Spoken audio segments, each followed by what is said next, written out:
मोहब्बत की कहानी वो सुनाता था मोहब्बत से। किसी रूठे हुए को वो मनाता था मोहब्बत से।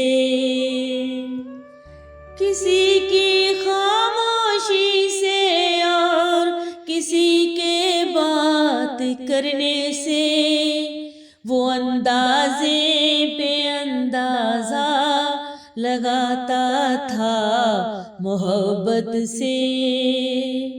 बहुत मुमकिन है कि मेरा भी शामिल नाम हो उनमें।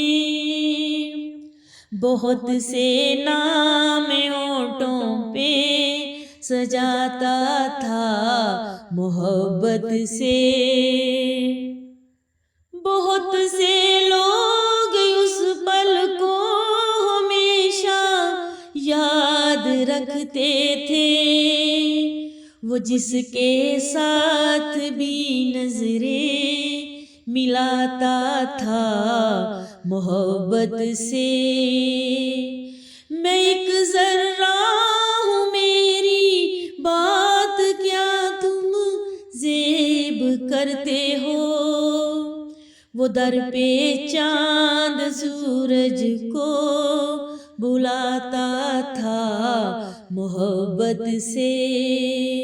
मोहब्बत की कहानी वो सुनाता था मोहब्बत से। किसी रूठे हुए को वो मनाता था मोहब्बत से।